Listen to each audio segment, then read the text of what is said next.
Welcome everyone this evening. Thanks for attending this month's supervisors meeting. We appreciate your attendance. We'd like to see the people out here with us. Roll call. All 5 supervisors are present. Our township manager present. Our township solicitor is present. Our township fire chief, our township engineer is present. So we're accounted for. Please. Yeah, you got it. Okay. He'll be back there. Please rise for pledge of allegiance. Pledge allegiance to the flag of the United States of America and to the republic for which it stands, one nation, under God, indivisible, with liberty and justice for all.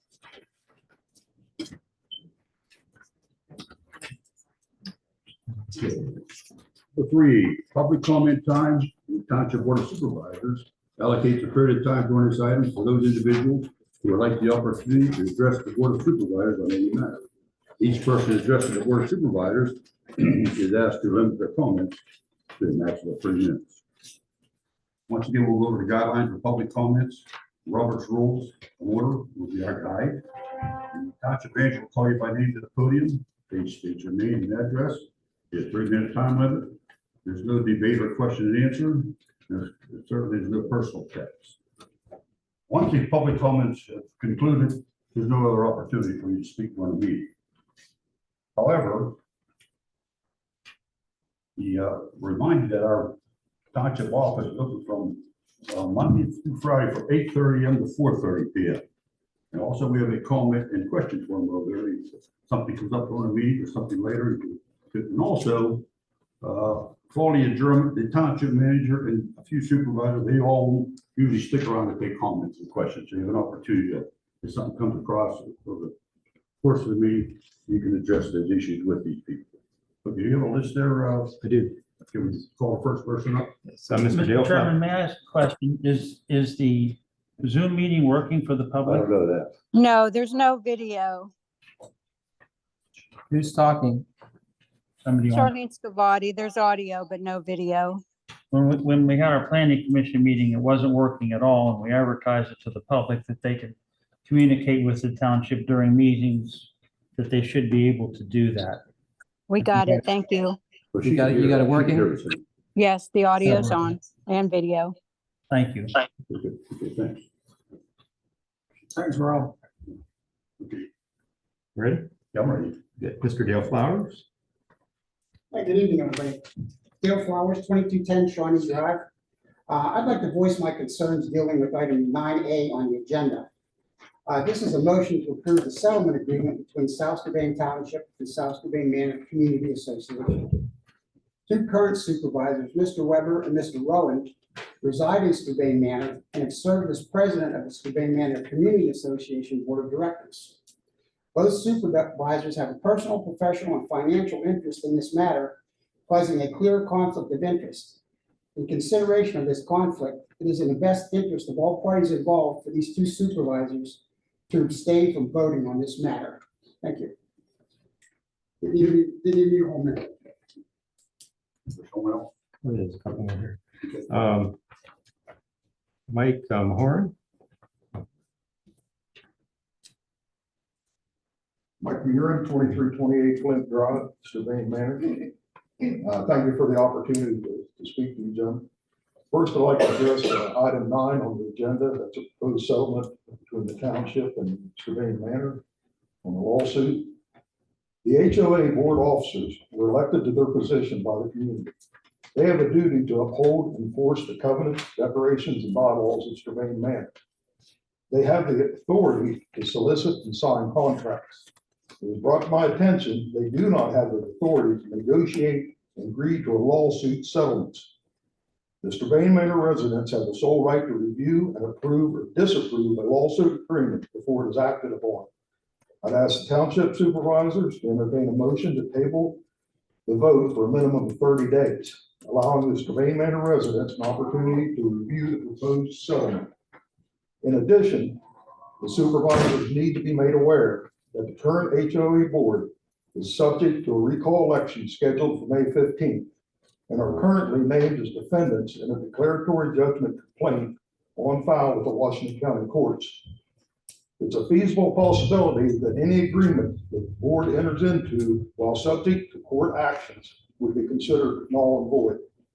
The last item I'd like to address is the safety fences that were not installed around Sabrina Manor detention ponds. They're clearly depicted on the community's master plan. According to Pennsylvania state law, the Washington County Stormwater Plan, and FEMA regulations, the design of the detention pond and the slope of the surrounding land determines if a safety fence is needed. The design determines where the liability lies. By not ensuring the development installed the proper safety fencing, the township could be held liable for any injuries that occur involving the detention ponds. I thank you for your time. Mary Arnold.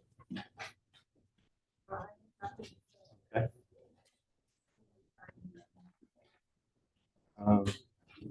Jim Brethauer. Okay. Cindy Dorenza.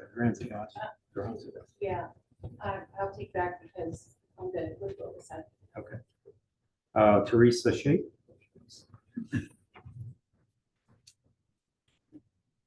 Hi, I'm Teresa Shape. I live on Sunset Boulevard.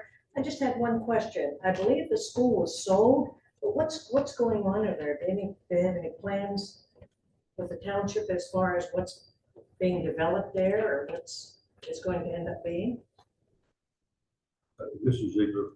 You talking about the laboratory school? No, pancake. I'm sorry. Patent. It was a pig. There was a buyer on that. Jordan and I met with him some time ago. He has some plans. He did just some sort of discussion item kind of plans. He has not submitted anything in writing in terms of an application for anything yet. I mean, I've seen cleaning in vehicles. I mean, nothing Yeah, he's been in major, there but cleaning I up. just didn't know what. There appeared to be some water damage when we walked through, and he's had people clean that up. Okay, well, I just, like I said, I just, living that close by, I'm just curious. Thank you. And Judy Panas.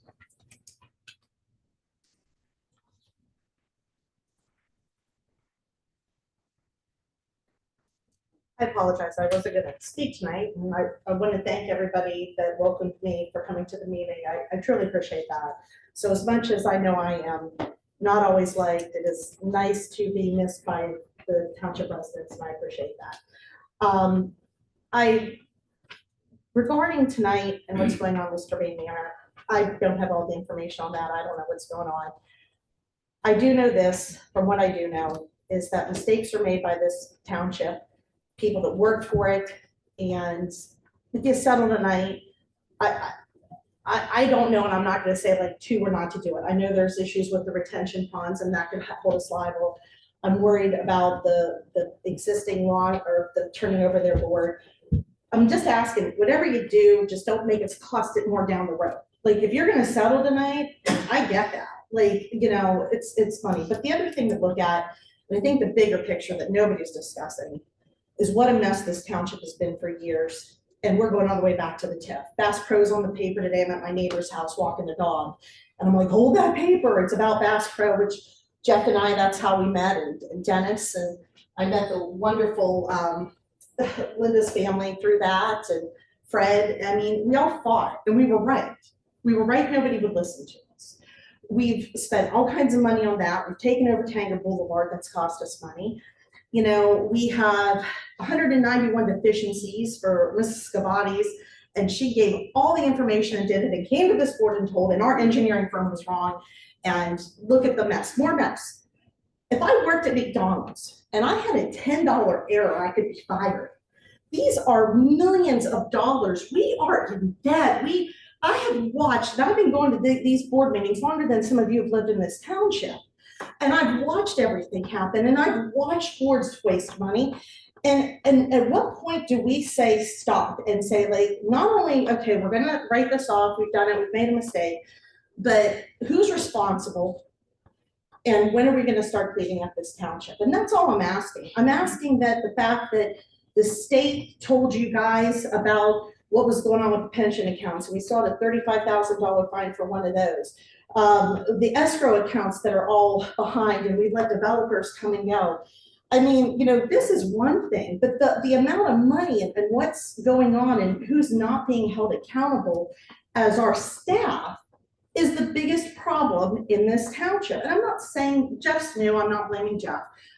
I'm saying this has been going on. It needs to stop. You have an intelligent, educated force of people in South Strabane. And that is why they elected 2 new supervisors, because they saw what was going on.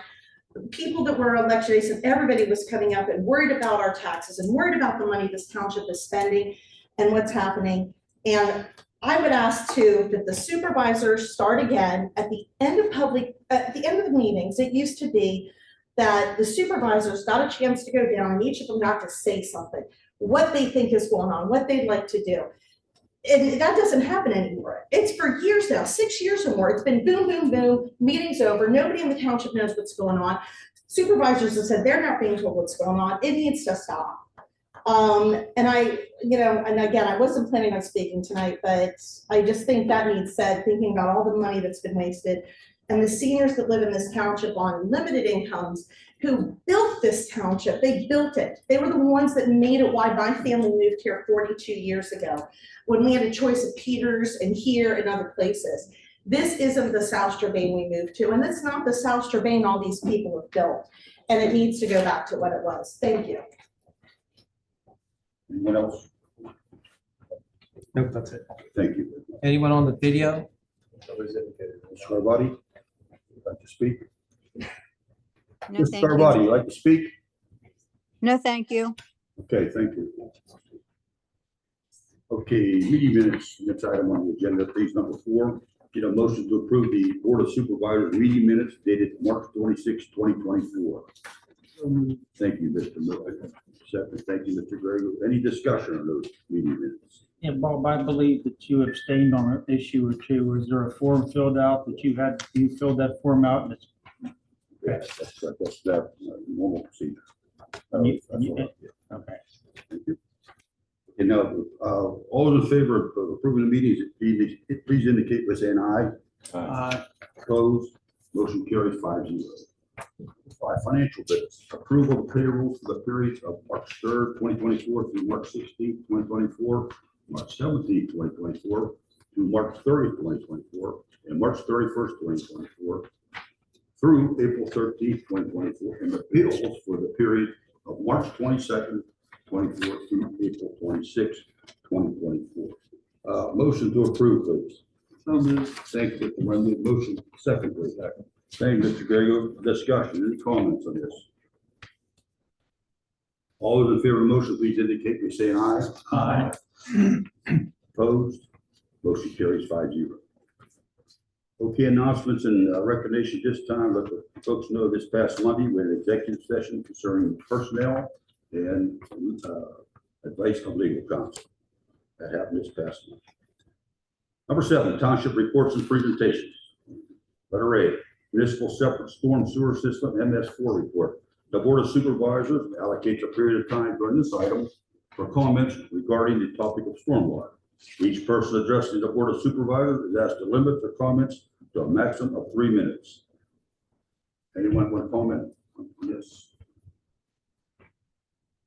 I guess I'm going to ask the things that Mr. Mulhern, or I'm sorry, I can't pronounce your name right, brought up about the storm sewer issues. Are his comments factual? And if that's the case, that stormwater, that needs fixed. Have we been enforcing, has the township been enforcing that the stormwater retention ponds be serviced and maintained the way they're supposed to be? I mean, are they normally dry or normally wet? I mean, I've read a lot of stuff on Strabane Manor. I've read, I'm not a good reader unless it's technical, and some of this wasn't, but I spent about 6 hours reading all the issues with Strabane Manor. And I think the most important thing, aside from what the residents were supposed to get, is the stormwater be dealt with and be dealt with safely. And I don't want some woman to chase her grandchild in there and slip and fall and hit her head and get killed. I don't want some kid to pull a dog in there the dog can swim and the kid can't. This needs to be addressed. It's part of our stormwater program. Can we take some funding from that and fix this? If not, I mean, it's got to be dealt with. And I can't sign an agreement where we're just kicking the can for liability for the supervisors. And you guys ultimately bear the cost of it. You have insurance claim, your insurance goes up. Who pays that? We do, the residents. Mr. Chairman, Yes, can yes, I address that? sure, please, go ahead. Go ahead. Yeah, I was surprised when I got into reading the state law. If the slope is set, it requires a fence. Mr. Bull mentioned about someone falling and hurting himself. It goes as far as to say if someone's animal is injured on it, if a cow falls over and breaks a leg, that there's a responsibility there. I mean, I was surprised when I read the rules on, and it's a detention pond. It doesn't retain a lot of water, but it does when we get heavy rains. It seeps out. It's not likely. It's a detention pond, not a retention pond. The amount of slope indicates whether it should have a fence in that. We know how slippery those rocks can get whenever they're wet and get mud on them. And my other concern is how many apartments are in the rental units to the left on Fisher Road? Stone Creek Manor, yeah. 225. So there's a lot of children in that, and they could be up there playing in there and get hurt. And I can't believe that we should be signing off on something unless something that important is dealt with. Okay, Well, I mean, just, Rob, or Mr. Horvath, can you enlighten us on that? Do you know anything about that detention pond or? Specifically about the detention pond Strabane Manor, I don't know the specifics of that one. Is I know that there's an issue true? with Like, is events. there different slopes or different, I know every there was, retention again, pond have to have a? As he stated, there's a concern about the slopes, and there was supposed to be a fence installed. Where that goes from now, from here, I don't know the answer to that question. So that, We have gotten, Public Works is working through all the detention ponds, doing their inspections. I haven't seen that they've gotten to that one yet. So specifically where it stands today, I don't know. so there is concern about a fence around that pond? I believe that was one of the outstanding concerns, yeah, that was not installed at the time. There's actually 3 in Strabane Manor, but that's the one that you see kids playing around in.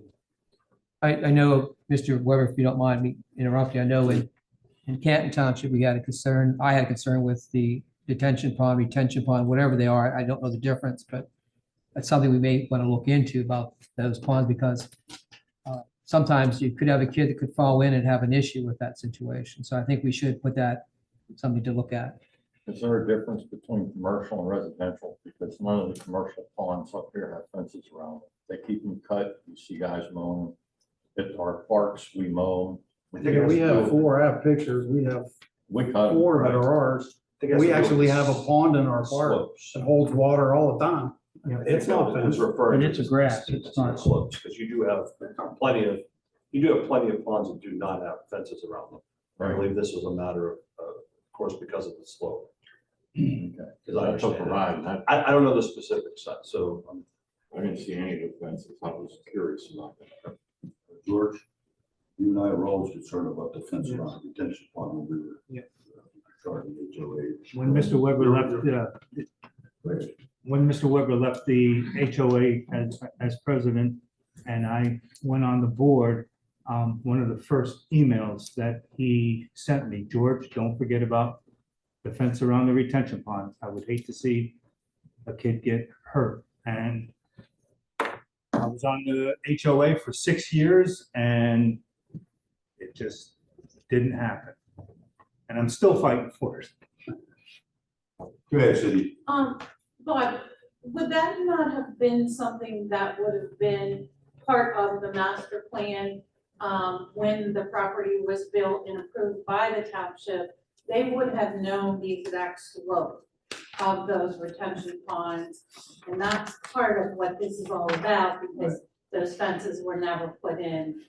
when it was built. But that would have been known to whoever was a supervisor back when that master plan was presented and approved by the township. And I have a copy of the master plan, and it does have slopes in there. I didn't know until today that. Yeah, and the slopes would have been, they would have been determined because that would have been how the property was built. Correct. So there's 3 ponds. Three. There's 2 detention ponds. That means water goes in and it holds and it slowly goes out.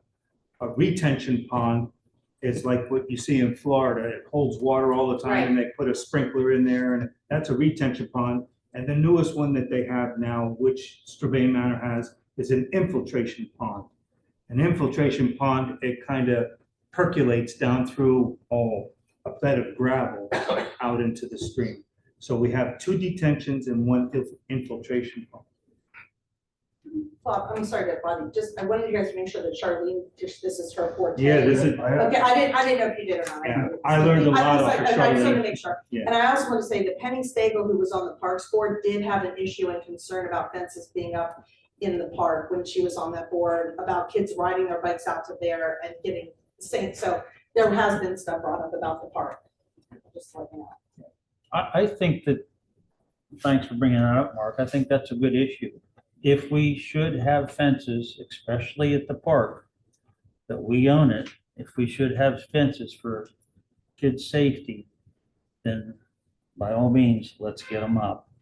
Just because we don't have it doesn't mean we shouldn't have it. Any other comments? I have a question. Go ahead. Do these ponds get inspected on a yearly basis? Engineer, often we inspect the They're potential. working through the inspections right now. But is it yearly? How many- Because like George is it said, every it's 3 been years? 6 I don't know years. if they've been done annually. I know there was a period of time that they were trying to keep up with them. I was just wondering, wouldn't it not show up on the inspection report? As president of the HOA, it was inspected on my watch, and so it's been a year and a half since I've been the president. Okay, so like people know, but we just didn't do nothing. Is that like what we're Oh, getting at? there's plenty of people that know, yes. The stormwater facilities are inspected based upon the as-built drawings, whatever the record drawings were for the project. So that's the point of reference. So when Okay. Public Works goes out, they have the plans with them, they look at what they have, they compare it to what's in the field, and then they make What, their hey, report Rob, based upon that. I think what the folks want, what she wants to know is, how often are they supposed to be inspected? We're going on a 1-year cycle. 1 year cycle. Yeah. Do you have your answer? Yes, 1 year cycle. thank you. You're very welcome. Anyone else have a comment? You have one. Fred, I have a comment. how you doing, Fred? All right. I don't see them on too many. Yeah, I haven't seen you. I have a question. Is, when this was turned over, is the homeowners association responsible for the ponds? Whether they're maintained or dredged or inspected? Yes, Correct. They are responsible. you're responsible. Now, when the planning commission approved the plans, the supervisor then approved them after they were recommended by the planning commission. Everything that was supposed to go into that development was on those plans. The fence, the slopes, if you're over 2-to-1 slope, you need a fence, you're 3-to-1, you don't need a fence. All that stuff was on the plans. Okay? So now at this point, I don't think the township should settle it all with the homeowners association. The homeowners association, some of these features were not constructed. It's up to the homeowners association to sue the developer to get that stuff built. The township, sure, it's a safety concern. I mean, I can agree to that, but who puts it in and who pays for it? The homeowners association needs to sue the developer to get all these things corrected. It should not be the citizens of South Strabane should pay or settle to cover what the developer didn't build, okay? The township approved the plans were not built. The whole development was not built according to plans, features were left off. At that point, the homeowners association, I don't know if there was an extensive developers agreement or not, but the homeowners association then needs to take it up with the developer. Thanks, Fred. That's all I need to say. Fred, I can tell you from what I've reviewed on Strabane Manor, every condition, right down to the 5 inches of sidewalk underneath of the driveways, was included from the planning commission. It was transferred over to the supervisors, and the supervisors at that time took the recommendations from the planning commission pretty much verbatim, and that was made part of that.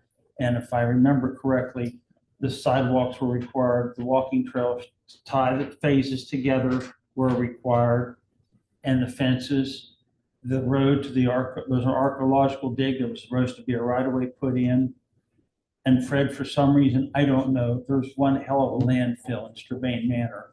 And I don't know why that project was ever allowed to be completed without the township or the DEP or whoever, DER, making them clean it up. It's unsafe, and I guarantee you, I hope that the Phyllises aren't drinking that water, because they may not know how much metal and how much trash it goes through. It is pathetic. Thank you, Mr. Moore. Anybody else have comment in here? You have somebody. Darlene Scalati.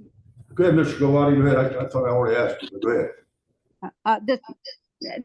This is the MS Yeah, we're board. still on the MS4, yes.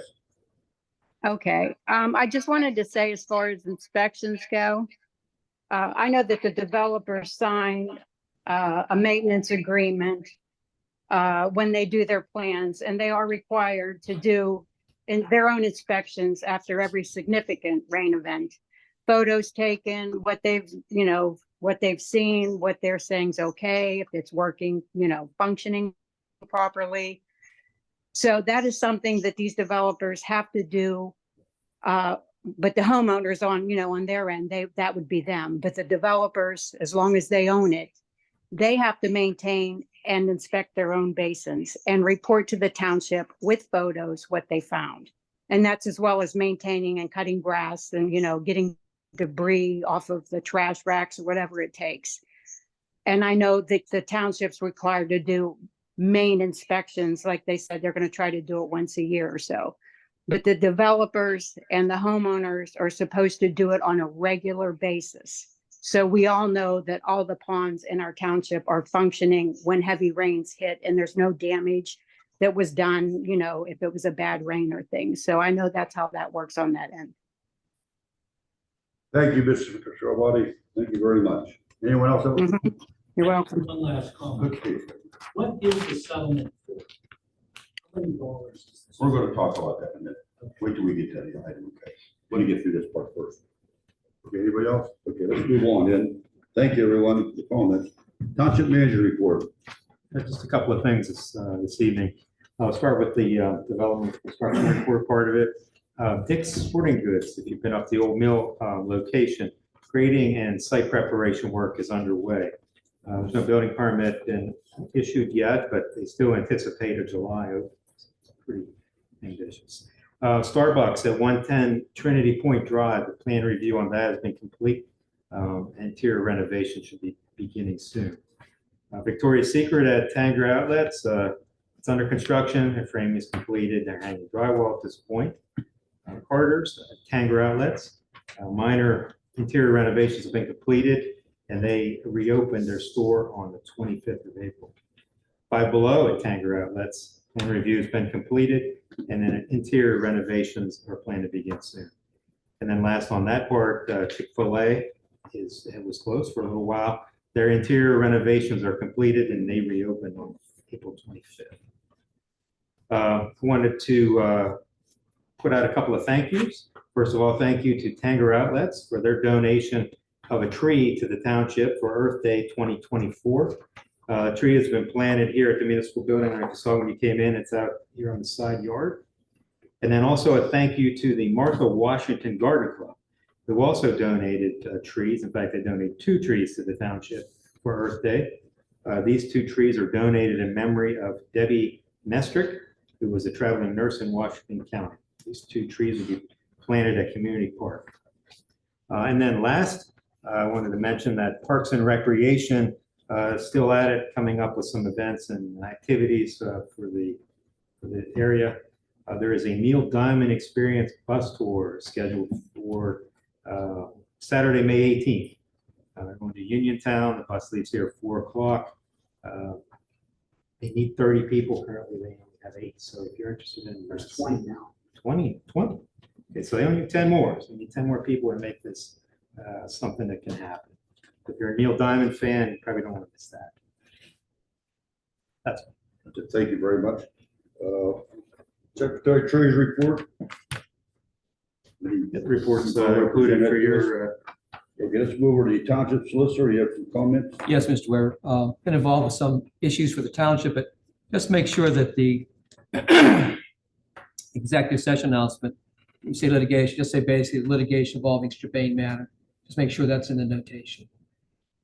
Okay? Thank you very much. Township engineer, Rob. I should all have my report. I wanted to mention, just expound a little bit on Burkett Manor. We had a request from the developer to reduce their security. That prompted a series of inspections by myself and Kevin from Public Works. We're meeting with them again next week to go over some of the deficiencies we see out there. You should, I believe, we'll have a request for reduction of financial security at your next meeting. Just wanted to be aware of that. And we'll have the original bond. That's one of the items I gave them on that list. So, also there were a number of stormwater issues as a result of the heavy rainfall we saw last month and within last month. In addition to getting together with staff to look at several potential MS4 projects. So, it's been a busy month. We're probably gonna call you back up for the subdivision, okay, if you have any questions. So, is there anything else that we need to know? Anything pending? Now, I want to go back to that thing with Mr. Miklas, this original bond. Where is it? Can you come up with it? My Are we doing a understanding, new one, or what are we doing? my understanding was that there allegedly was a bond provided at some point. Having trouble finding a copy of that. We have a copy of that. Oh, we have a copy of that? But we need the original. No, we don't have a copy of that. I believe we have a copy of a bond for a subcontractor there. Okay. We have a copy or not? We have a photocopy. So I can provide an update. I actually talked to Terry this afternoon about this, and he's talked about what you just said about meeting him to look over this item again. And we talked about it. I said we can't wait for this bond reduction to go through that whole process. We need something now. He said he's going to call. He's going to call today and try and get a reissued copy of an original. Okay, thanks for that. I will say that, I mean, I gave him a pretty extensive list of things that need to be addressed up there. And he's been very active in trying to address that. Now, some of those things have been outstanding since last year. Right. But, I think they're pretty motivated right now, plus they're asking us for something, so it seems to help things along, so. Okay. I would propose to, until the road issue, until the bond issue, until a couple other issues are cleaned up, why even bring it to the board to reduce it? I mean, I wasn't comfortable bringing it to you in the And thank state, things are right now. yeah, If they address, and actually the All- issue with the, all of the issues. with the issue with the adoption of Burkett Lane, that was actually one of the things that I had on my list as well. We need to get that settled, at least in a place where I think we're all comfortable with it. Can I give you a suggestion, Mr. Weber? Yes. Just like I have a meeting in my office, I believe, May 7th with the developer, the engineer. This is for Union Township. So maybe it might be prudent to have one or two members of the, Mr. Ziegler to be there, one or two members of the planning, not planning, supervisors, and myself. I'd like to be there to see what's going on also. Get this thing settled over.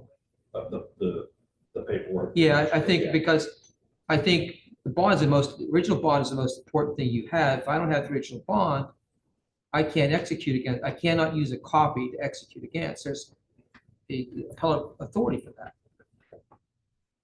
So once it's. It'll be at your pleasure. I just, like I said, I wasn't at all comfortable bringing to what the state of where things stand today.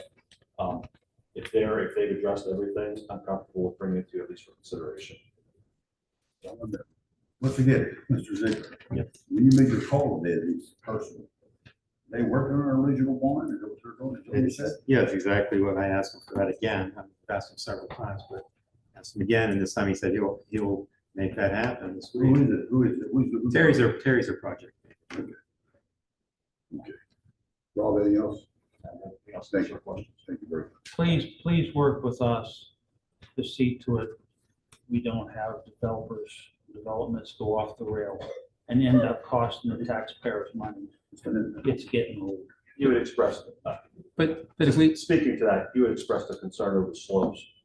I specifically asked them to provide us with an as-built slope plan, which is a little bit out of the ordinary for development.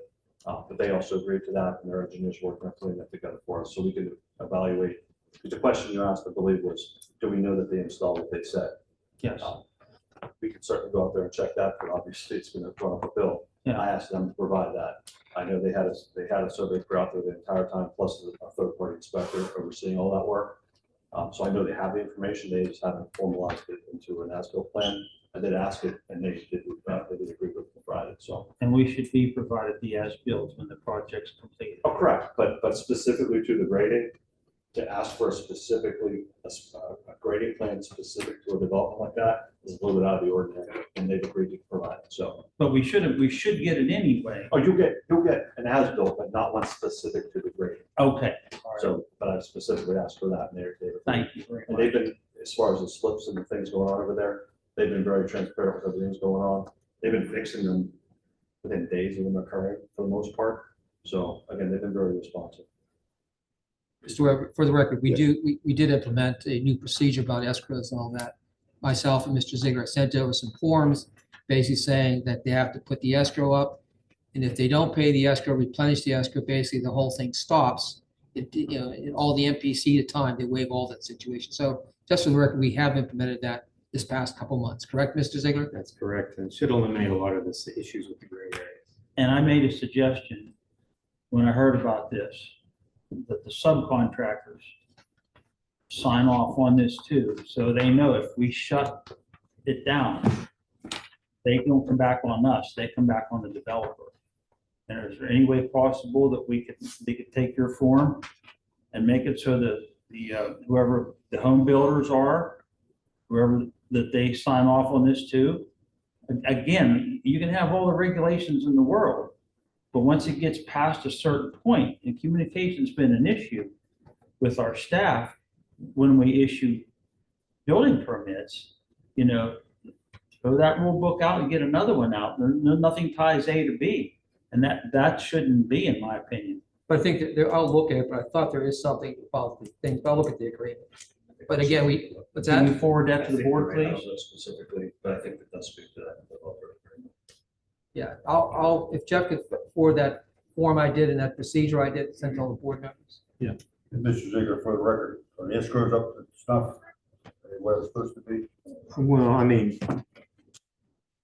There was a report call in our monthly packet. Yeah, I mean, the thing with the escrows is it's a constant, if it's an active one, it's a constant matter of billing from the engineer or the legal billing us and then us paying back. So it's a cycle. So it's kind of fluid that way. So it's never like, unless it's inactive, it doesn't sit at a certain amount and stay there.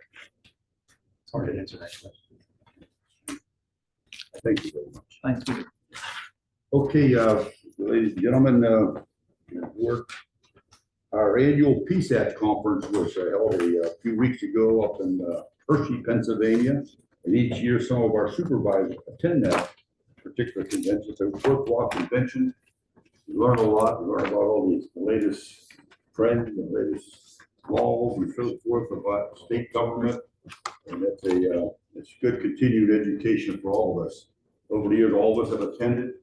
The trip is worthwhile. The conference is worthwhile. We had 3 go this year. We had Mark Murphy go. Jeff, did you? Yeah, Jeff Bullhall attended, and I appreciate what you won. But we named our delegate this year as our first year supervisor, George Rowe, and he agreed to take on the job of delegate, which has some responsibility to go to the conference, not only attending the sessions and participating, but also attending the voting part of it, so forth, and serving as a delegate across Virginia Township. And each year we come back like that, we report back to the folks and to each other what you learned or what suggestions you might have for our township. So George, you're on right now. Okay. Give it a shot. Thank you for attending. By the way. Yeah, thank you for giving me the opportunity. It was quite an experience to be able to go down and represent South Strabane Township at the Pennsylvania State Association of Township Supervisors we're approximately 15 to 2,000 supervisors, managers, solicitors. They all get together and put on some classes, and I found it very interesting. More particular, the round table for 5 to 10,000 residents, which would be what ours is, and to listen to the other townships. They're struggling just like we are, and the biggest things that they're facing. Some of the smaller townships, for one instance, doesn't have a newspaper. And they are required, because municipal law is so old that it used to be you'd have to put it in a legal section in the newspaper. And the cost of putting it in the newspaper, well, some of these townships were saying, we don't even have a newspaper in our township, yet we have to put this legal. And so it was, one of the townships got pretty creative and said, what we started doing is being transparent to all the taxpayers and adding a line on the legal notice and say, this notice costs this much money, and year to date, we have spent this much. A lot of people are trying to go electronic or have a website for all the legal notices and try to get away from, but it's all in legislation in Harrisburg. And I was able to sit into a legislator's talk, and some of them are for it, some of them are against it. Also, electric vehicles, how they're going to try to tax, because electric vehicles don't pay tax on the gasoline, but so they're using the roads for nothing. And so that's all coming into play. At the fire department, the cost of running a fire department, everybody's struggling. And so I think South Strabane is more on the forefront of trying to get a handle on the growth of the area and try to be as frugal with the money as possible. But solar panel farms are another big thing that are coming.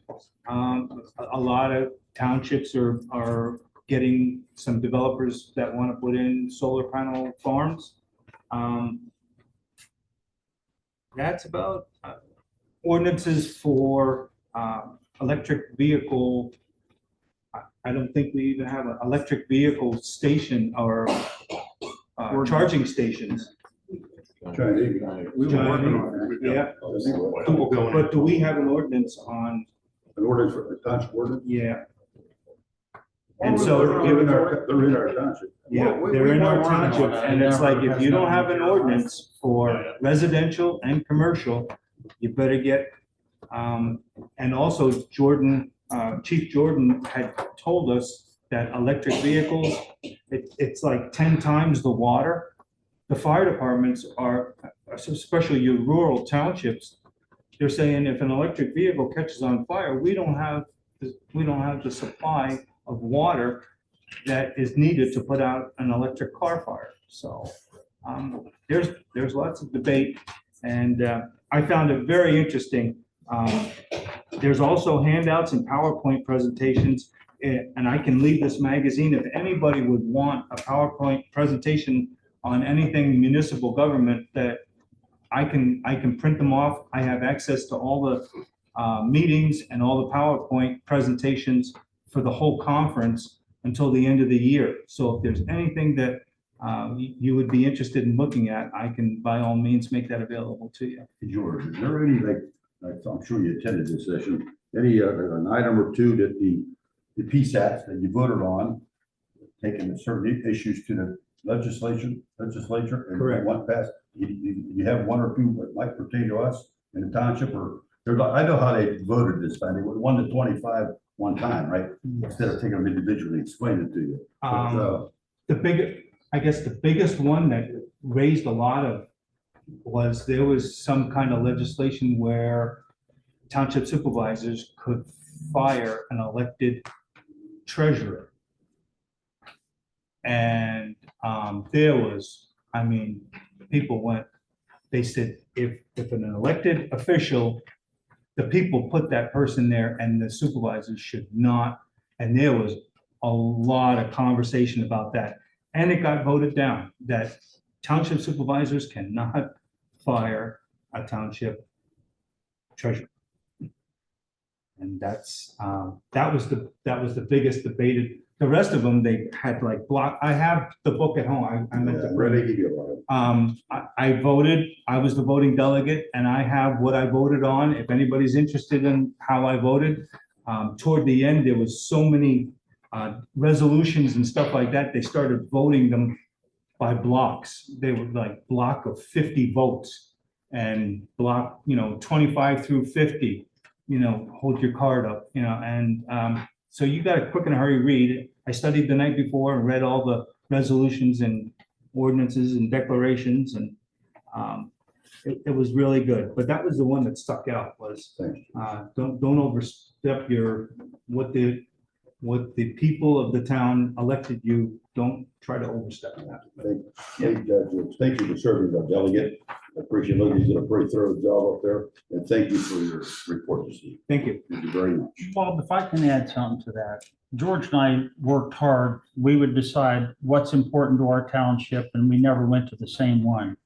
But George sent me this from a screenshot of one of the ones that he went to, and this scares me. House Bill 2045, this is in the House, would require a municipality with a population of more than 5,000 to allow duplex, triplex, or quadplex housing on a lot where a single-family residences are permitted. This is currently before the House Local Government Committee. House Bill 1976 would require that municipalities over a population of 5,000 allow multifamily housing, mixed-use housing in areas that are zoned commercial and will have a serve letter from both the municipal sewer and water system. That's before the House Local Government Committee. And finally, House Bill 2098 will require municipalities to create a plan for dealing with homelessness in their community and provide housing options for them. This is before the House Committee on Housing and Community Development. These are pending bills. What were those bills again, John? What? What were the numbers again? House Bill 2045, In 1946? 1976, and House Bill 2098. No guarantee these are going to become law, but they're up for consideration. Yeah, I was shocked when I heard that. Thank you for. Thank you. Thank you, gentlemen. You have anything to say about that conference? No, that's very good conference. And I like it. Okay, let's move on. Unfinished business, there is none. New business. Motion to approve the settlement release agreement between South Strabane Township and Strabane Manor Community Service Association, Inc. Jeff, kind of, would you get us started here, okay, before we, I'm sure there'll be some discussion on this. Could you read this cover page for the folks? Perfect. Okay, it's a little bit lengthy, bear with me. The township approved plans for the development of Strabane Manor in 4 phases as set forth. Number 1, a July 2003 developers agreement for phase 1 with phase 1 plans. Number 2, a September 2005 developers agreement for phase 2 with phase 2 plans. Number 3, a March 2014 developers agreement for phase 3 with phase 3 plans. And number 4, a December 2015 developers agreement for phase 4 with phase 4 plans. The plans included the completion of certain improvements such as sidewalks, a walking trail, fencing around the stormwater detention basins, and paving items. On or about March 7th, 2022, Strabane Manor filed a complaint with the Court of Common Pleas of Washington County at docket number 2021-4041 to obtain declaratory or injunctive relief to require the township to complete or cause to be completed the improvements. Following the course of negotiations between the parties and their respective counsel, the parties have agreed to settle and compromise any and all claims between the parties that were or could have been brought in connection with the subject matter of the litigation. The attached settlement and release agreement is provided for consideration by the Board of Supervisors. Thank you, Mr. Ziegler. You know what, Mr. Mako, I'm going to ask you to describe the settlement agreement that you've reached. Well, I will, but Can you explain it to the folks? sure, but the agreement that I sent over this afternoon is not attached to the motion itself. Because I modified the language again. Whatever the board does, it's their discretion. I don't have the authority to say to do it or not to do it. It's your discretion, but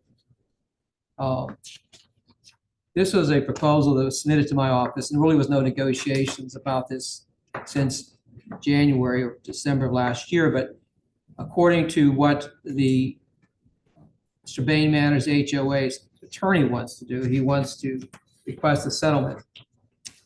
Paragraph 2, he says basically that there should be a $90,000 settlement that's be paid in 4 successive on an annual basis, $22,500 for the year 2024, 2025, 2026, and 2027. And supposedly the money is supposed to be done by some type of electronic fund transfer to the Mr. Bain Manor treasurer.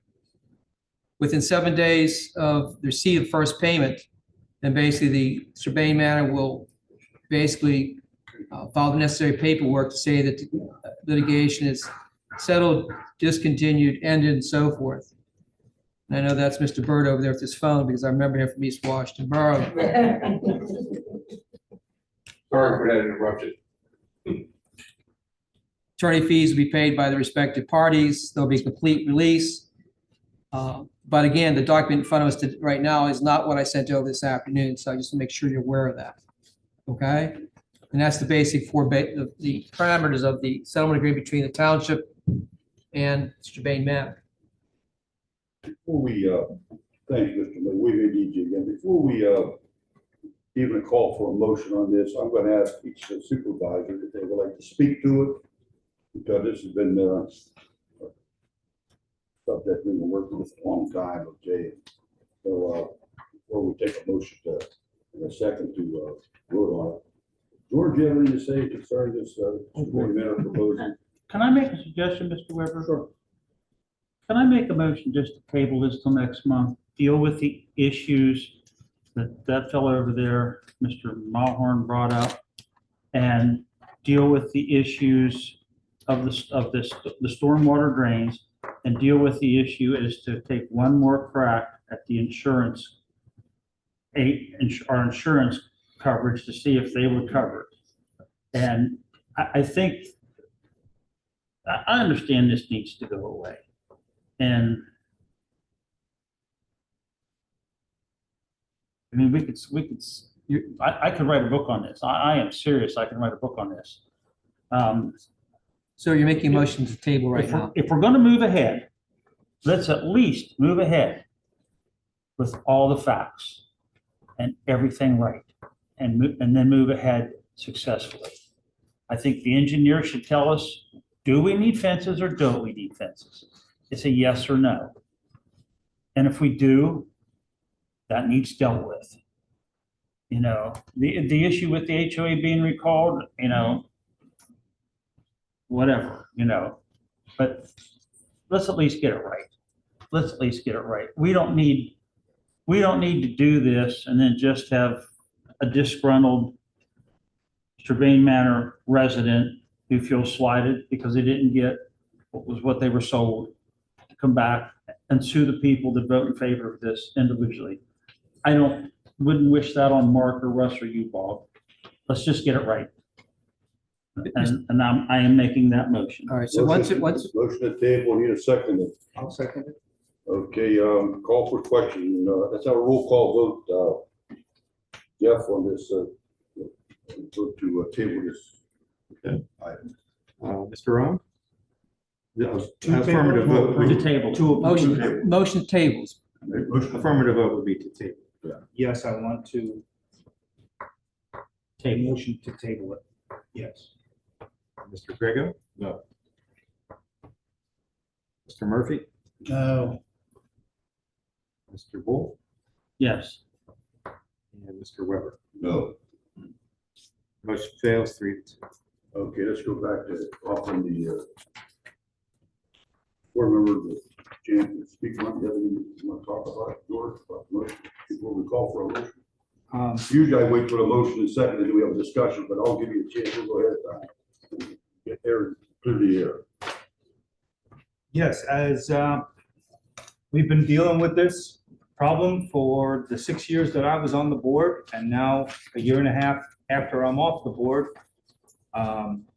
Sidewalks, walking trail, fence around the detention pond never happened. They continued phase 1, 2. I live in phase 3. I adamantly fought with Brandon Stanek, who was the past township manager. All of a sudden, phase 4 has sidewalks. So, but 1, 2, and 3 never got the sidewalks, walking trail, or any of that. The decision was made to file a lawsuit. It is my understanding that if the developer doesn't, this goes back to something you might have said, Fred, if the developer doesn't do what they're supposed to do, the township is supposed to oversee what the developer does. And if they fail, and if something is omitted, the township is liable. So that's how the lawsuit against the township happened. We hired an engineer to calculate how much it would cost to put in the sidewalks, walking trail, detention pond, fences, and it came to $397,000. And with the specs that are on the master plan. It went to court. Judge Gilman, there was some motions to file against, to stop it. And Judge Gilman, Washington County judge, said it should proceed. We continued, so it was just a waiting game. There was no extra money on the waiting game. Then mediation was brought up, and I was okay with mediation. And so let the courts handle it. Let the courts make the decision. The people that bought property there were told there would be sidewalks, walking trail. They did not get the value of what was sold to them. And so now this agreement shows up as a township supervisor that I'm supposed to approve a $90,000 out of, it's about 17 cents on the dollar. It's ludicrous. And at that time, it's my job to represent the people in Strabane Manor, 227 houses. And I tried to do my fiduciary duty on making sure that that happened and tried to cover all my bases and so that the people got the value of what they bought. And now as a township supervisor, please, I'm gonna fight for you people and the residents just as hard as a township supervisor. I am not in favor of this. This is just, it's wrong. Yep. Dennis, do you have the numbers that Ryan and Rhonda are going to contribute? Well, they're going to contribute, of the $90,000, I believe they're going to contribute $35,000 towards that settlement.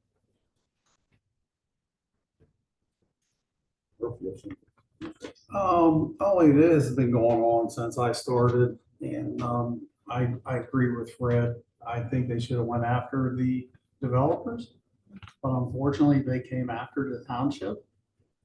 So as I said, this has been going on for 4 years. You heard the numbers that George threw out. It's now down to where we can stomach it. And I just want to make it go away. I mean, it's been going on too long. needs to be done with it. Unfortunately, we all know how lawsuits go. If this goes on and goes onward and upward. As Mr. Makel will, I mean, he has a lot of billable hours. I believe it's over 20,000 into this. I think that Strabane Manor, I don't know what they paid their attorney. But it's gonna cost us a lot more. So I believe this is a good agreement and that's where I stand. Jeff? Thank you, Bob. I'm going to go back to the facts, and the facts are, and I appreciate what you said, Fred. We have some problems here. On the HOA board, Miranda Holmes was the chairman of their own board and the only member of the HOA board in 2005, 6, and 7. In 2008, 9, and 10, there were 3 people on that board in 2 years, and another year, there was 2 people. But Miranda Holmes was still in charge. Okay, in 2011, Chairman Weber went on. In 2012, he was on there. And in 2013, Bob was on there. And Miranda Holmes was still in charge of it. So you got the proverbial watching the hen house. Can I interrupt you? Yes. Any of these developers agreements, the developer is in charge of the HOA until the whole Right. development is like 75%. That's right. That's why Miranda was always there. I agree with My you. concern is, as Mr. Ziegler brought up, you had multiple developers agreements every few years, okay? Same agreement.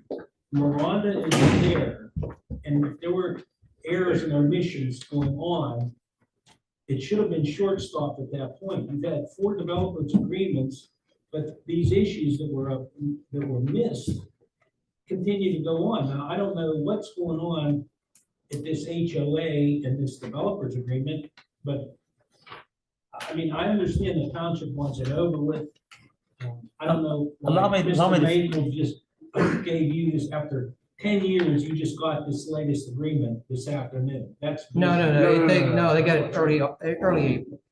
Well, and anyhow, you know, I realize the township doesn't want to incur more costs, and they keep incurring liability as some of this stuff is a safety issue, like these fences.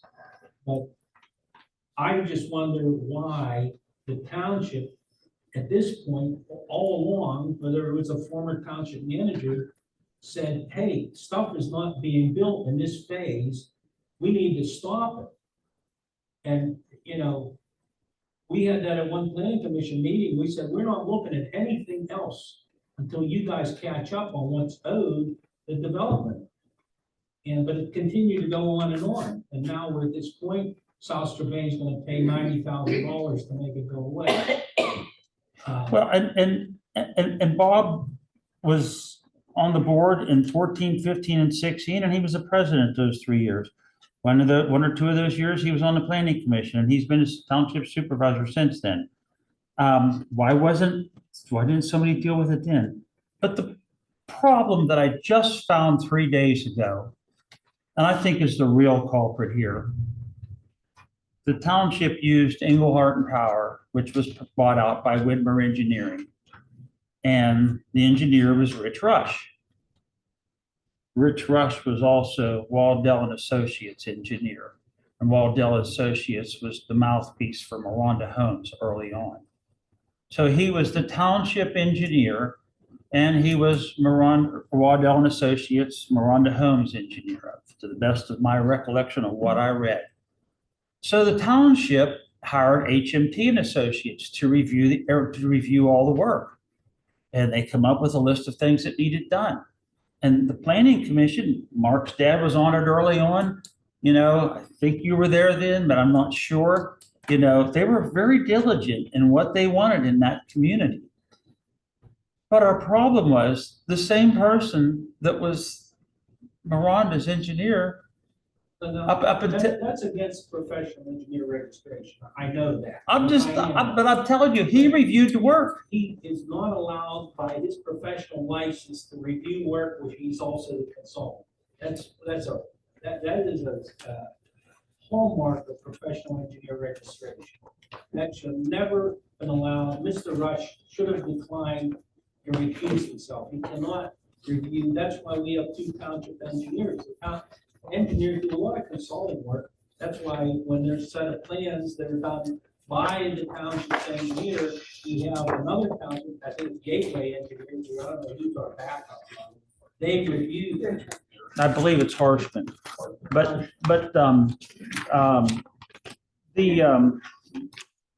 Pizzuto, going back to the question you made, when I became solicitor back in 2016, when it came to phase 4, it was brought to my attention about what they have to do. My recommendation at that time was they had to do what they have to do. So we cured that situation. But before I became solicitor, the previous solicitor, what he would do, and I know he drafted it, we would have a 1.5-page developers agreement. And that is really kind of ridiculous. I have a 45-page developers agreement. And so basically, we tried to correct what was done from the past. well, the world has changed. I mean, and this has all changed, and the honor much, but I have an engineer's report here. Well, I have an engineer's report where it says Russ Grego inspected the roads and the public improvements and the private improvements, because the township is to inspect that stuff. They're to be sure that it's there. Nobody else can do it. And I have a form here that was in the Strabane Manor file that says inspection of infrastructure improvements by Roadmaster Russ Grego and receipt of memo from him verifying that infrastructure improvements are acceptable. Now, to Russ's defense, Russ says he'd never seen this before. He didn't know anything about it. I did not. I did a walk. What I did when we changed to KLH, I was asked to walk with them to say sign off. I meant before that. Yeah. Now, when we took over roads, I would walk with Stephanie Whitlash, measure the roads, cul-de-sacs, make sure the catch basins were done, to receive liquid fuels funding for that road, to make sure that they were in the specs so that the township would receive liquid fuels funding. Ms. Whitlash would email and write the letter. I never wrote a letter. I've never seen that. And I never walked any roads except for the slip up on Cameron with Rich Rush. I was never invited. I'm just telling you what the file says. And I have a thing here where John Stickles had a memo that Rich Rush reviewed it and Russ reviewed it, and it was good. It's in here. So, I mean, I guess my problem is we have our fingerprints all over it. Our staff has our fingerprints all over it, but yet we don't know nothing about it. And I have a problem with that. And everybody says that I like to look in the rearview mirror. Well, I have a saying, there's nothing in the rearview mirror you can change. But I want to tell you something. In municipal government, you got to get your shit together at some point in time. And you got to move forward and be professional. I mean, we owe that to the taxpayers. This township has paid millions of dollars to fix things that never should have been allowed to happen. And when I ask questions, I get yelled at saying that I'm not allowed to ask questions, and which is wrong. And we'll discuss that another time. But my point is, my main stickler is these retention ponds. This is important. This is important. I understand this needs put to bed. You know, I represent every township resident. I don't care what color they are, where they go to church, who they sleep with. I don't care anything. I represent them. They voted for me. And I also represent the people of Strabane Manor who have paid serious taxes. I think that if anybody could count properly between the HOA and the township going back 17 years, the settlement and everything, you're going to be approaching, if not more than $300,000. At the time, the sidewalks were $35,000 per phase. You know, Well, are they gonna get done? no, Well, we're paying $90,000 to make this go away. Yeah. Well, is it gonna go away, or we? the HOA is going to take that money and spend every dime of it for their legal fees. And we haven't solved the problem. And my concern is, I'm going to vote no. I'm telling you right now, I'm going to vote no, because I'm not going to be legally liable for this.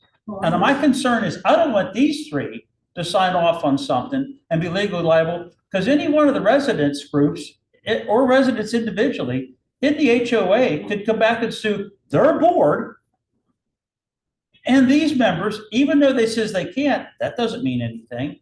You can sue anybody you want What to. I'm saying is the problem truly gonna go away. It's Because not. It's cost $300 and some thousand to fix everything that wasn't there, and we're gonna settle with the HOA for $90,000. No, it's gonna, no, the So- estimates are $400,000 to fix everything. Whatever. And we're not It's- fixing it's anything. 25% of what it's gonna cost. So is the problem really fixed? No. Well, they're still gonna come bitch to the township.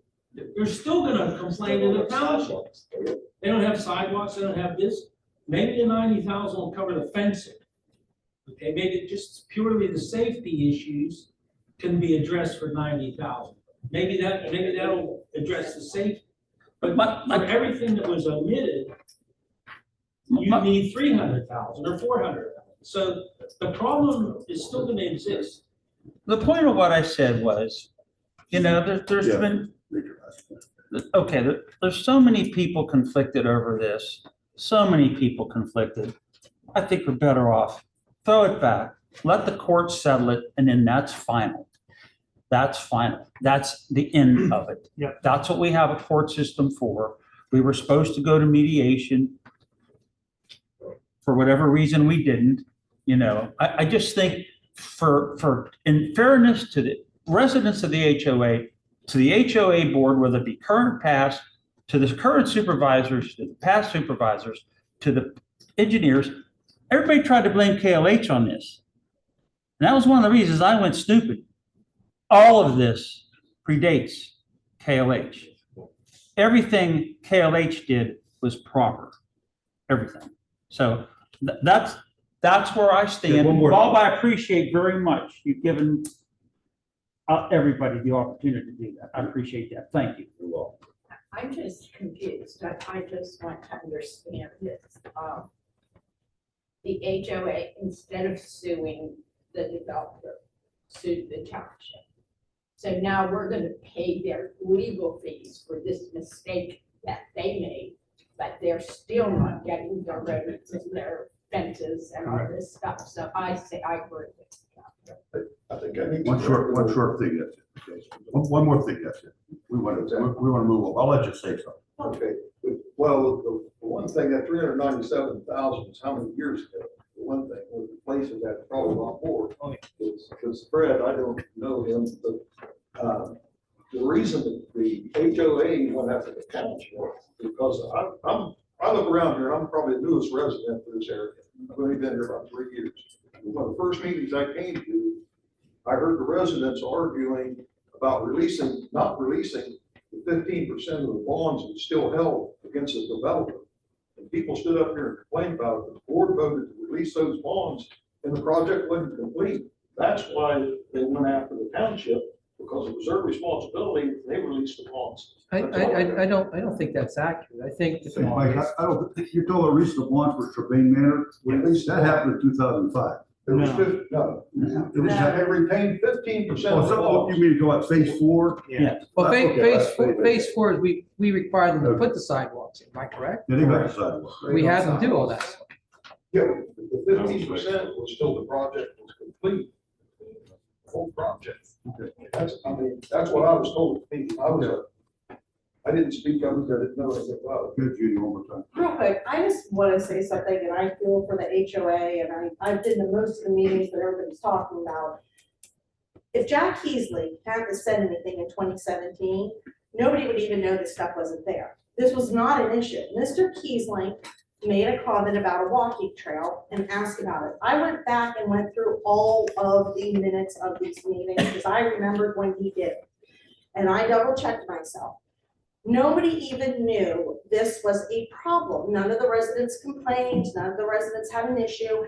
And from what I understand is if we even give the $400,000, they still don't want the walking trail or the sidewalks. So it's just like us handing over cash. So again, nobody even knew this was a problem until Mr. Keesling, being a diligent and wonderful supervisor and good man, happened to ask a simple question. And that's where this all started. And so I think because it's being made said oh, we didn't know Nobody knew. Mr. Kiesling asked the question and that's how it started, just to let everyone know. Thank you, Mom. Thank you for that history. Appreciate it. What year would that have been? George, we've gone over Approximately. this. It was, I told you, it's 2017, I'm pretty sure, Yep. because it was his last year on the board. Okay, yeah. But actually, the Stramaine Manor was not finished till, I believe, 2023. Yeah. Everything was not, the project was not done.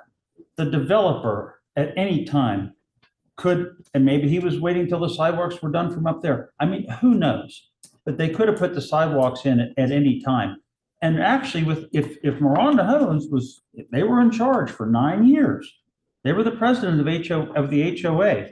They were in charge of that up till 13. 13. Know what the difference right around there. Yeah, 13. So, I mean,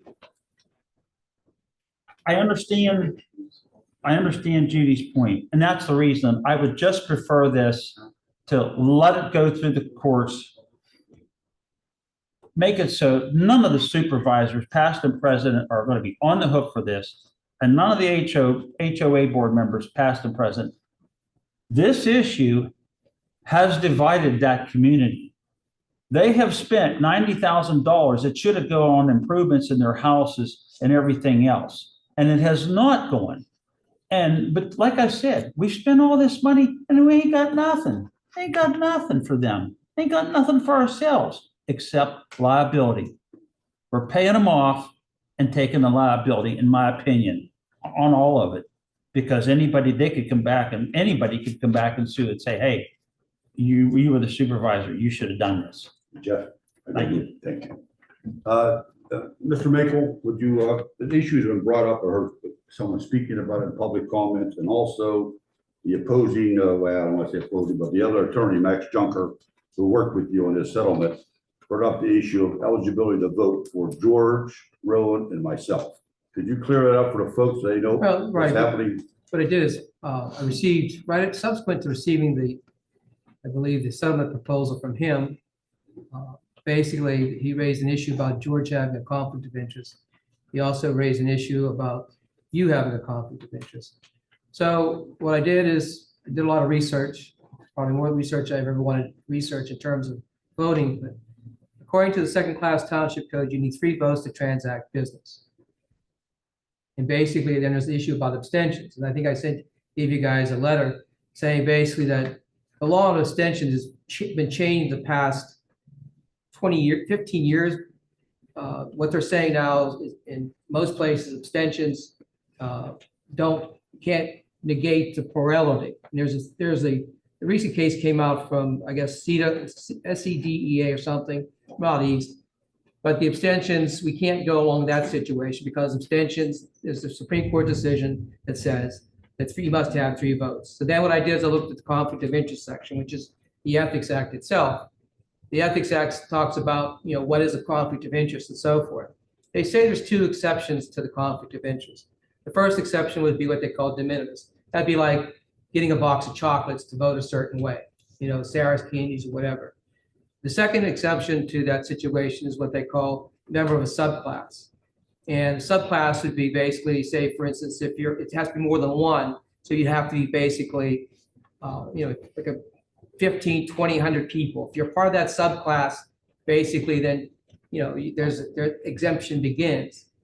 The court has also stated if you're part of a subclass and if you're not getting you're getting everything the same benefit as everybody else, then you come within that situation, you can vote on an issue. However, after looking at a ton of different situations, I also looked at subparagraph J of 1103, which talks about the rule of necessity. Rule of necessity talks about if you have, even if you would abstain and how that situation goes. But I would assume if you had 2 abstentions, that basically you guys could vote. But the court said in that situation, that's where the Ethics Commission and the Pavlov decision said that basically you have to have at least 3 abstentions on a 5-person board. And I gave you copies of the decision, you have all this stuff. So, but in my perspective, if you look at the Browning Advice of Counsel, which BREUNING or something like that, the Bruni case says basically if you're a member, it deals specifically with the homeowners association It also deals with Stewarttown Borough or something of that nature. In that situation there, they said basically, if so long as you're, and I gave you a copy of that decision, so long as you're not a member, an officer of that HOA or director of that HOA, you could be a member of the HOA, but you cannot have yourself or your spouse or anyone like that, then you'll have a conflict. But here, from my perspective, is if you're a member of the HOA and you're basically getting the same benefit as everybody else, and basically you don't have no conflict. And also keep in mind, back in 2011, I remember this case precisely because that's the Supreme Court decision, I think, in KISTLER, that says basically, in order for you to have a conflict of interest, you have to have basically a private pecuniary benefit. Okay, so they really changed, when they came out with that decision, they changed everything in terms of what the ethics situation is. So in order to have a conflict, you also have to look at a private pecuniary benefit. I mean, so it's changed quite a bit. Mr. Maker, would you also explain when you reached out to the ethics board with the? I spoke to Jennifer Lehman, who I've dealt with. I just dealt with her with a member of the District 12. And I won't mention that person's name. He had a situation where he was charged with violation of ethics. I negotiated a settlement for him, and basically I dealt with her on that case. So when I was looking into this issue, I decided to give her a call. I called the Ethics Commission up first because I dealt with them quite a bit. And I dealt with Jennifer and she called me back to say basically that, Mr. Weber had no conflict of interest and so forth. So I know Bob isn't, but then again, I did that research about George and see George's situation. Someone would say he would have a conflict of interest, but George at this stage is no longer involved. He's not an officer, correct, George? I'm not. And basically, from my perspective, he no longer has any control in that litigation itself. Now, there are ethics decisions that talk about being a plaintiff, but even though he signed the verification, you have a new board, and the new board controls the litigation itself and the direction it goes. Did I explain everything to everyone's satisfaction? Anybody have any questions? And just for the record, I gave you guys all copies of those decisions, correct? You all have copies of that? I just wanted the folks to know, because there was some question about it, there's some concern about it. I want them to have a good explanation too. We've done that. Okay, we've exhausted that, I think, okay? And, Did everybody get a chance to read the 3 chapters or the 3 paragraphs that were added to the 6 hours before the meeting? I made changes. I sent it over this afternoon because Mr. Murphy had concern about some of the language. So I made a change. I used what I've done in the past in terms of releases and all that. The release is a lot stronger in terms of township. I also added a clause saying basically there's no additional liability on behalf of the township. And also basically saying both parties have their own counsel, they've been advised of what's going on. And so basically the agreement that I sent over protects the township and its supervisors much better than what the HOA sent to me back on the first part. And again, the thing came through, I think I sent it over to Jeff, April 1st, Jeff, or April 2nd, right after Easter. Yeah. And basically, I think I understand you all had copies according to what Jeff told me, or someone showed me that you all sent you, April 4th? Is that true? Right. Correct? It was provided on April 4th. Okay, because someone told me it wasn't provided till a couple weeks ago. I just want to make sure that that's correct. okay, thank you, Mr. Maker. Thanks for all that explanation. And thanks for all your supervisory input, and of course, some from the audience too. We appreciate all that. Let's go back to new business, letter A. Need a motion to approve the settlement and release agreement between South Strabane Township and Strabane Manor Community Service Association. I need a motion, please. I'll make that motion. Thanks, Mr. Murphy. I need a second. I'll second. Thanks, Mr. Grego. We're going to forego the discussion of this matter and call for question. We already exhausted the discussion. So we're going to call for question. That is the vote. And I would ask Mr. Ziegler to call a roll call vote to approve. Mr. Rowan, No. Mr. Grego, Yes. Mr. Bull, No. and Mr. Murphy, Yes. and Mr. Weber. Yes. Thank you, everyone. Thanks for all the explanations so forth. Okay. And, let's go to the next item. Letter B. Motion to approve the execution of oil and gas leases between South Strabane Township and Range Resources for 3 properties owned by the township. Mr. Ziegler, you want to give a little on that? I'll give you a little description on that and also point out that Carrie from Range Resources is with us in the Yeah, I did audience hear. as well. So Yeah. I'd like to So the township was approached years ago regarding some potential gas lease agreements. Became active again here real recently. So we have in your packet are a lease agreement for 3 properties, the township, Streeter Park, Billy Bell Park, and Pancake Pump Station property. This is for subsurface drilling. Total area of these parcels is a bit over 7.7 acres. The well pad for these sites would be the Hallam pad, which is located in Amwell Township. Vertical drilling would tentatively be planned to begin in September of this year. Horizontal drilling to begin approximately January of next year. It's a 5-year lease agreement with the township at $3,000 per acre. And there's an 18% royalty on that. And I have to give Mr. Ziegler a lot of credit. He did add some language, which I thought was pretty good language. But the question was brought up, and I know I've done these leases before. Basically, you send these leases out to people and you look at the parcel view and you think, well, they own the property, but you'll do a title search also. Yeah, if you could. Yeah, absolutely. So we will do a title search on all 3 of the properties. I have tentatively looked at it myself, and title looks good, so I don't foresee any issues there, but we will do a full title search prior to drilling. Mr. Gould brought up a concern about Pancake Pump Station. He said that belongs to. That should have been deeded to Ouija, Okay. Washington, East Washington Joint Authority. According to the deed book records, it is not. It was deeded to the township of South Shebang. But we can look into that further. If there is an issue with the ownership, at some point in time before royalties are paid, we will alert the township. Let them know. It's not about the royalties. If that thing breaks, does the township want to fix it? It's not about the $10 a month. It's about paperwork not being done at some point in time in the past. Okay. Also, it's So what you're facilities. saying is that the township should not be the record owner of that property? That's absolutely correct. Okay. But Is that correct, Dennis? We shouldn't be, but we can retain the oil and gas rights. Absolutely. You can sell the surface of the property, retain the oil and gas rights. That's what I'll- okay too. What I'll do when I get back to the office tomorrow, I'll have Nancy in the office check that, certainly I'll do a title search on herself and make sure that that's.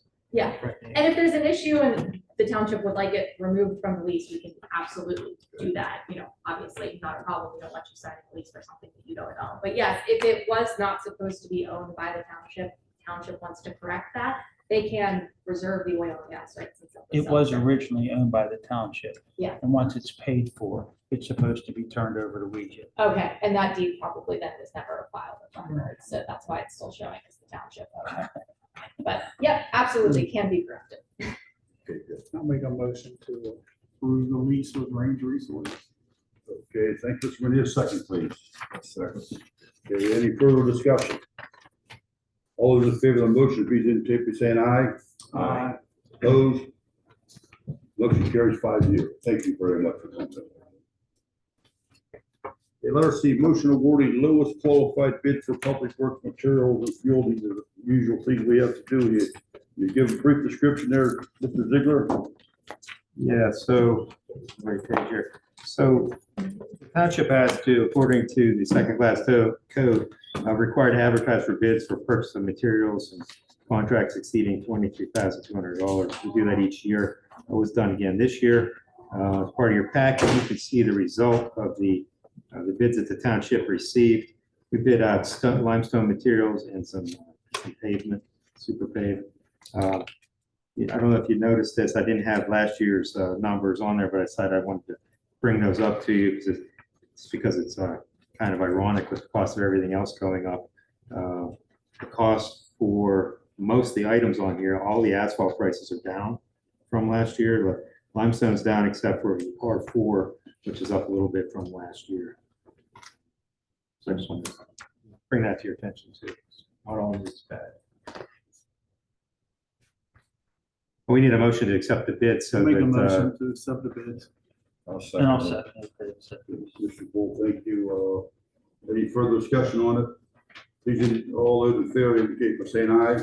Aye. Opposed, motion carries 5-0. Letter D, motion to adopt a policy covering the reimbursement of supervisors' expenses at the annual PSAS conference effective May 1st, 2024. Mr. Ziegler, once again, we tackled this issue before, it fell on 2-2 vote. You want to have to mention it again? Yeah, let's go back and circle back and recap. So the second-class township code authorizes payment of registration, mileage, and other expenses that have been agreed to be paid by the township for supervisors who attend the annual PSAS conference. In addition to that, Act 9 of 2002 says wage reimbursement may also be eligible for reimbursement, but in that case, you need a policy to authorize that payment. So what we've done here is prepare a policy for all of it, including the wage reimbursement, for your consideration. Mr. Chairman, is this retroactive for this year's? No, it's effective May 1st. It's effective May 1st. Okay, well, Let's have a motion to, let me ask, I'm not done asking questions. wait a minute, on this issue, let's make a motion, okay? Motion to approve. Motion. Thank you. We need a second, please.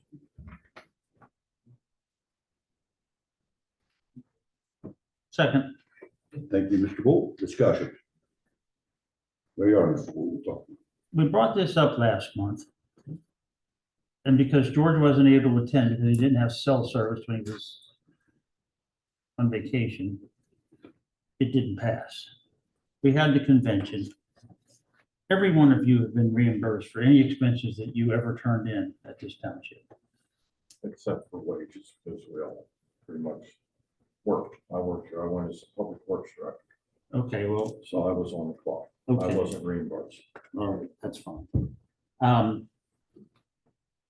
I mean, I hate to use this word, but I had a friend that lived up in Preston, Pennsylvania, and his term was chicken shit. And why not make this retroactive and be done with it? Bob, there's a Bible verse you handed to me, I could share with you. I don't have it with me the other day about how you should conduct yourself. I mean, make this retroactive, and I hadn't been to Hershey for several years since the fair commissions, but they have a food allowance in here of $60. Crystal, you were at the convention. You went representing your township with a lot of your staff. How far does $60 go?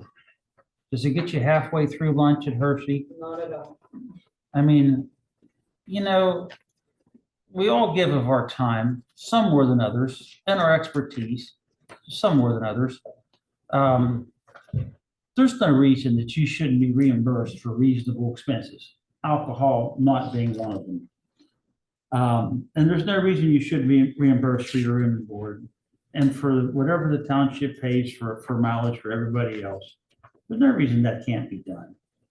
I mean, and by not making it retroactive, and after you've paid everybody every bill they ever turned in, and I think some of the bills, because I asked for the copies of the bills that was given for all the people. If I need to, I'll pursue it further and see how much of the township's bills went on the township credit card. If I need to do that, I will do that. But, you know, let's just make this retroactive. Make the meal allowances what they need to be, you know, and I'm not saying go to the steakhouse on the second floor every night. That's not fair. You have to use reasonableness. But, I mean, that place was expensive. You know, and I generally don't shy when it comes to food, but that place was expensive. So past precedent with everybody else's except for Mark getting paid, but we're not gonna get our expenses paid? Oh, no, you'll get your expenses paid, but we're just talking about your Wages. Just the has wages. added. You get all your expenses taken care of. If you want to make that motion, as you want to change to, that's your right. I'd like to make it retroactive to January 1st of this year. Amend the motion. Mr. Maple, you read the motion with the amendment. All right, I would make, okay, so a And I'm motion, not on the payroll nowhere, so I don't get nothing out of this. It's just difference between right and wrong. all right, so the motion to adopt a policy covering the reimbursement of supervisors' expenses. You have in your policy, $150 a day? The point is, yeah, it's 150 a day, but the point is, the amendment is to make it retroactive. Well, what I would do if I were you, I'd make it retroactive to January 1st, take that motion. Expenses and wages. Right. You need to. It's in there. So, You could make it to expenses, I be would say, retroactive, like be the inclusive motel of the and the wages, 2024 make it conference. separate. So just- Expenses and wages. just We to- have it all in one policy. Yeah, okay. I would just use a date like either March 1st. When was the convention? It was the third week of April, correct? April, yeah. So if you want to make a motion to make that policy retroactive to March 1st, 2024? Is that someone, are you amending that motion, Mr.? Who did, was there a motion yet, by the way? Mr. Wolf. Russ made the motion, I second. All right, so do you both agree to that amendment?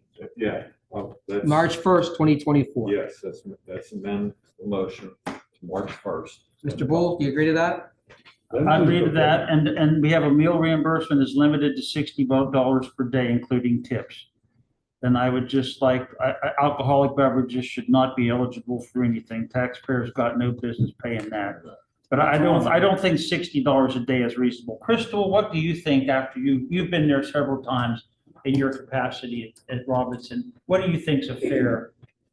I don't know if she likes to eat. That's approximately 5 times. Crystal Brown, I represent Robinson Township, Washington.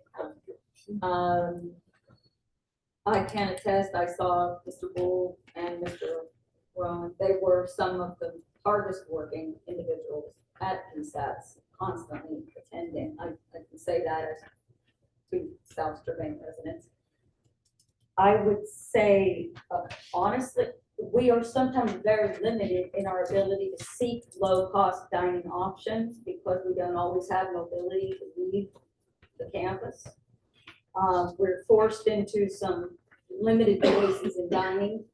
Honestly, I don't think it's unreasonable to spend sometimes $125 a day to eat. It's tough. It really is. Maybe 100, something in that vicinity, really. And I'm not a big eater, but it's tough. What's your township's policy on that? We don't limit it. We examine the receipts. We do not pay for spouses. We do not pay for alcohol. But we do not micromanage our employees' expenses.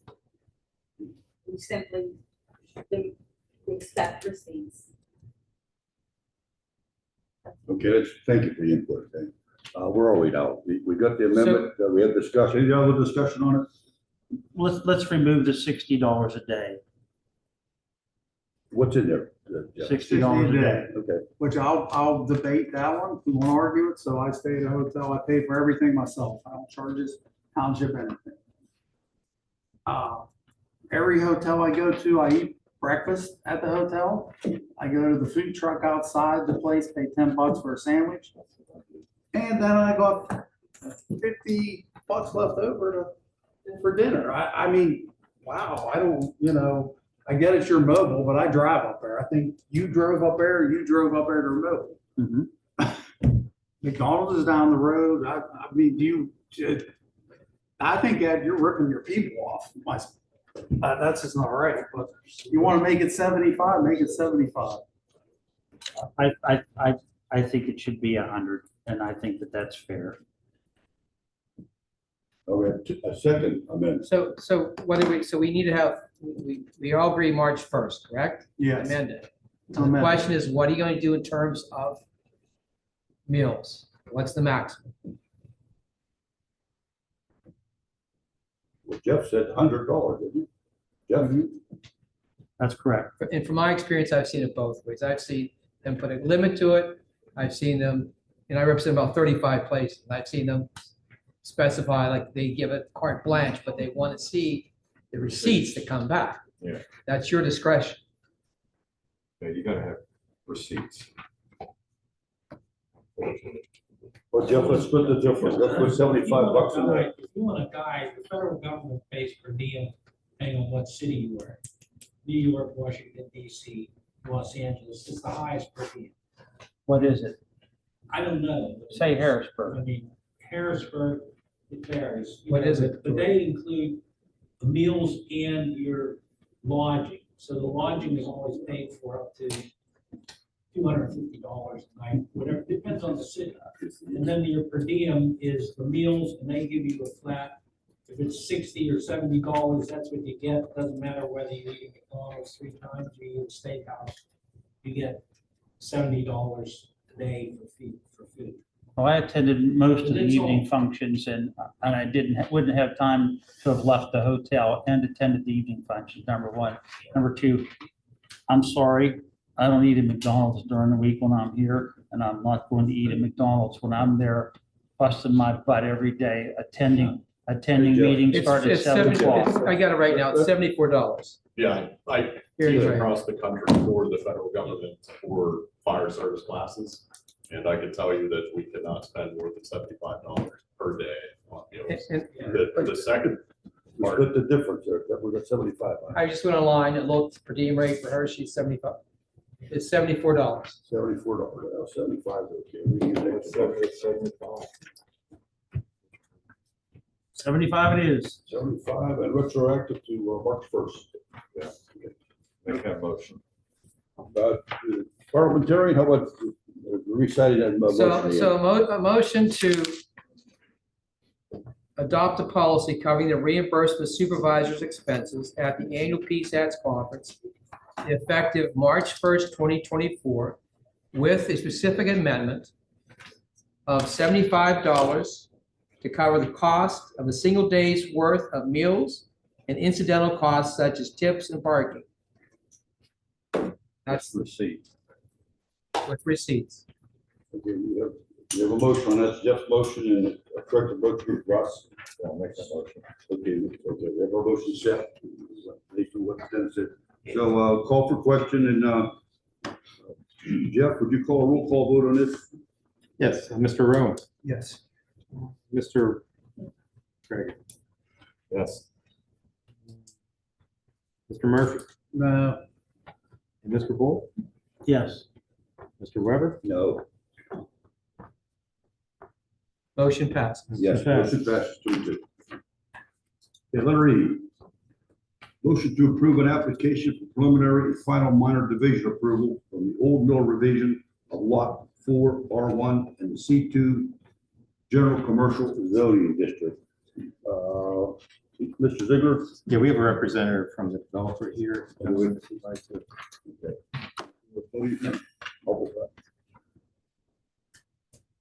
So, Do all these subdivisions apply to you? No, just the first. yeah, the, what is it, Eda. Yeah, okay, Yeah, so E is for Dix and. okay, go ahead, you explain it. So we're here representing H Boundary. They're looking to do a 2-lot subdivision. Want to create a parcel for Panda Express and the other is for Dix. So we plan, maybe comments that were brought to us.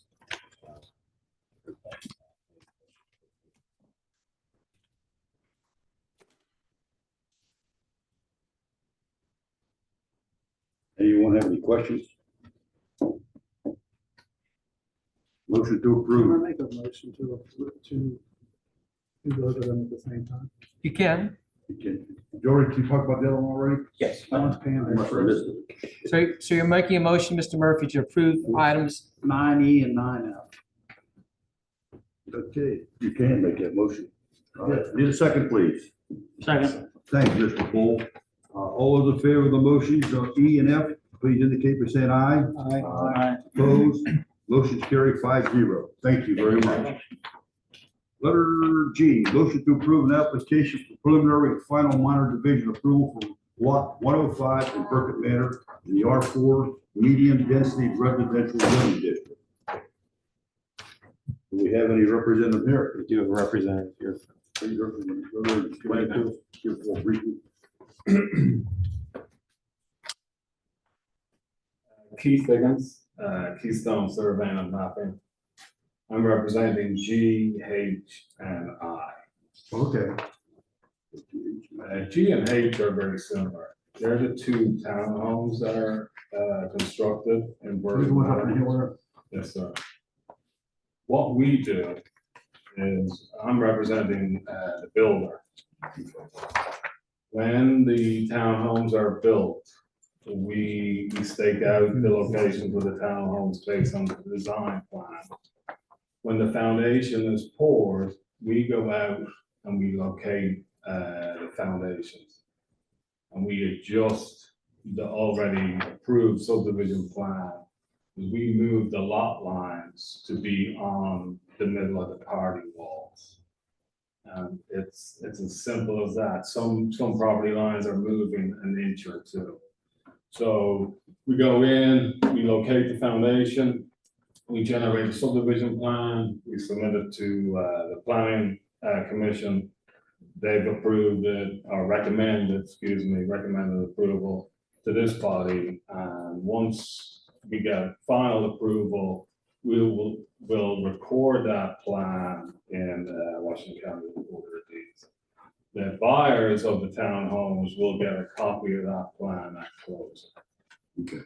So the tax parcel IDs don't change, we're just making the individual property lines as accurate as possible. So that is items G and H. I is a little bit different. Okay. I is the single family home. And one of the potential buyers of lot, I believe it's 119, wanted a bigger house. And because of the setback lines, the house that they wanted wouldn't fit on the lot. But we were able to adjust the common line, property line between 119 and 120 to accommodate that size house and also fit all the setback lines. So that's the third item on the agenda. The two up there at the townhouses you first talked about, that other one you're starting up a little further up, going around the bend or something like that. Is that, what else is going on up there? There's a foundation in or something. It's quite possible the foundation, well, I don't believe the foundation will be in on this lot. Okay. Because we wouldn't be able to build it without the lot line. That would be pretty risky. Okay.